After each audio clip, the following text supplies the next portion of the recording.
আপনাদের সামনে একটি আয়াত তিলাওয়াত করেছিলাম, ওই আয়াত থেকে কিছু কথা বলছিলাম। তো আজকেও সেই সূরা থেকে, এটার আগের আয়াত থেকে এবং পরের আয়াত থেকে কিছু কথা ইনশাল্লাহ বলবো। আল্লাহ যেন তৌফিক দিন, আমরা সকলে বলি আমিন। সূরাটার নাম সূরাতুন নামল, সূরাটা মাক্কি।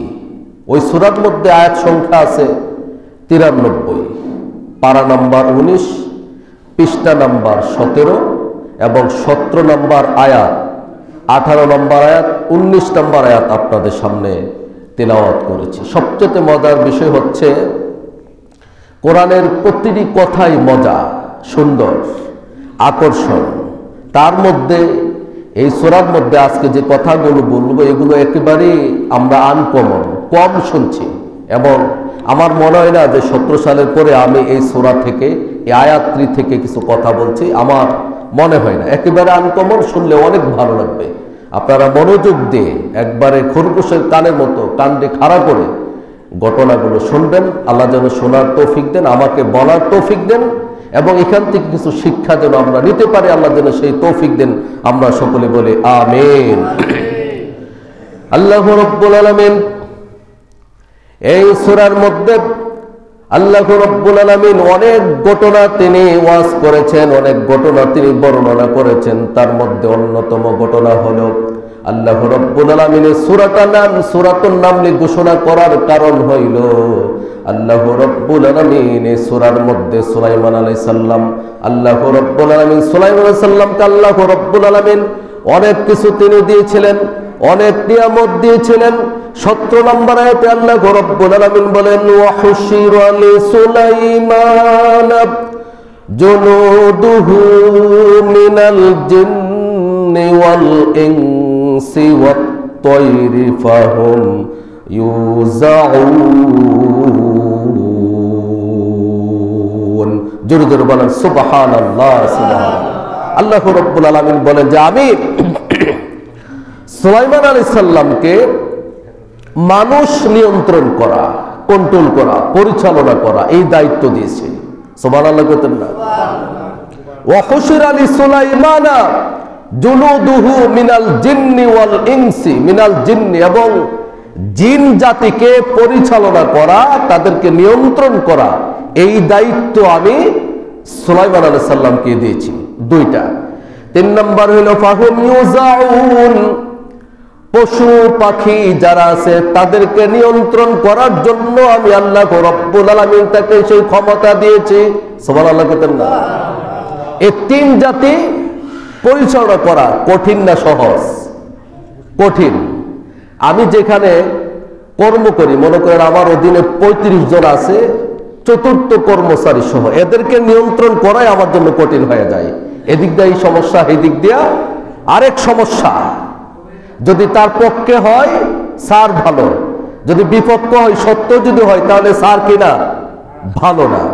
এখন মনে করেন যে প্রধান উপদেষ্টা আছে, আপনার নিয়ন্ত্রণ করতে পারতেছে, কষ্ট হচ্ছে না? সমস্যা হচ্ছে। এদিক দিয়ে আনসাররা গেছে, এদিক দিয়ে রিক্সাওয়ালারা গেছে, এদিক দিয়ে অটো রিক্সাওয়ালারা গেছে, এদিক দিয়ে কিস্তিয়ান্ত গেছে, এদিক দিয়ে আবার হিন্দুরা পর্যন্ত নেমে গেছে। একটার পর একটা ধারাবাহিকতা আছে, লেগে আছে, কিন্তু নিয়ন্ত্রণ করতে সবচাইতে কষ্ট হচ্ছে। কিন্তু এখন তিনি যেটা করছেন সেটা হচ্ছে সবচাইতে ভেরি গুড এবং ভালো একটা কাজ করছেন।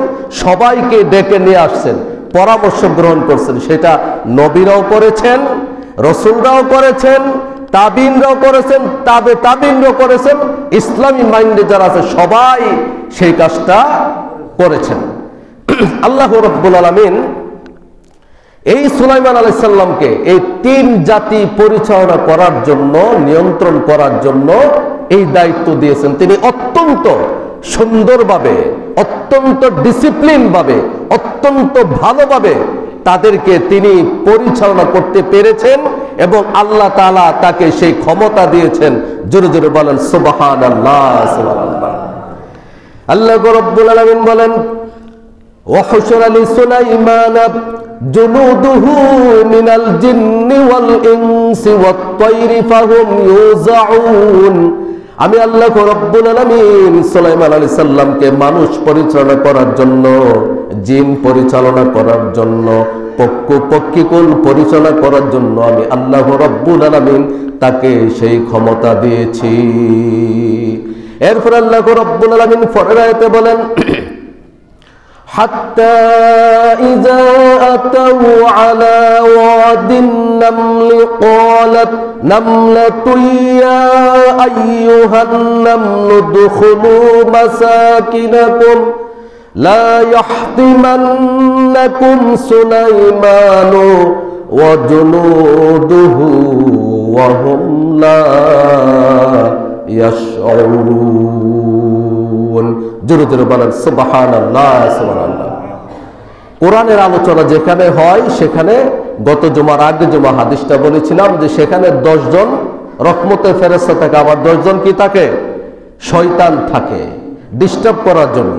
শয়তান যেন না আসতে পারে সেদিকে আমাদের খেয়াল রাখতে হবে। এখানে 18 নম্বর আয়াতে আল্লাহ তাআলা বলতেছেন যে সুলাইমান আলাইহিস সালামের দলমল সেনাবাহিনী সহ পক্ষীকুল বলেন, আপনার জিন জাতি বলেন, মানুষ বলেন, সবাইকে নিয়ে রওনা করলেন এক জায়গায়। তিনি চলে যাবেন, ওইখানে তিনি যাবেন এই মুহূর্তে যেই মাত্র হাত্তা ইযা আতাউ আলা ওয়াদিন নামলি ক্বালাত নামলাতু ইয়া আইয়ুহান নামলু দুখুলু মাসাকিনাকুম, যখন ওই যেতে যেতে যেতে যেতে এমন একটা এলাকাতে গেছেন সেখানে পিঁপড়া বসবাস করে।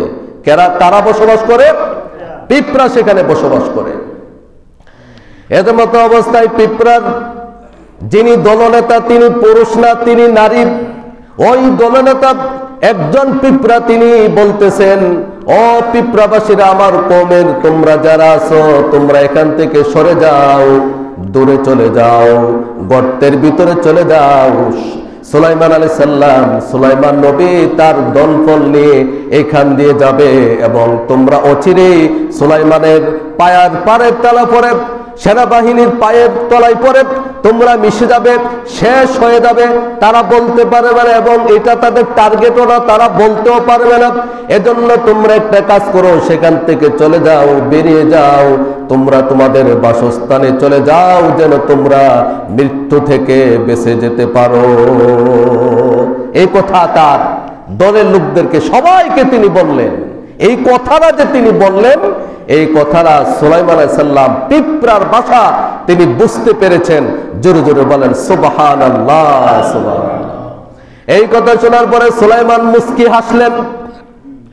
তিনি মুস্কি হাসলেন, তিনি বললেন আল্লাহ রাব্বুল আলামিনের কাছে, তিনি বললেন, আল্লাহ আমাকে আপনি সুলাইমান আলাইহিস সালামে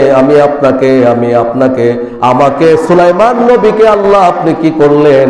পিঁপড়া ভাষারও পর্যন্ত বোঝার ক্ষমতা দিয়েছেন।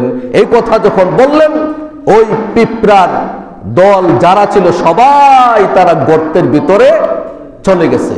এই কথাটা আল্লাহ রাব্বুল আলামিনের কাছে অত্যন্ত ভালো লেগেছে, পছন্দ হয়েছে।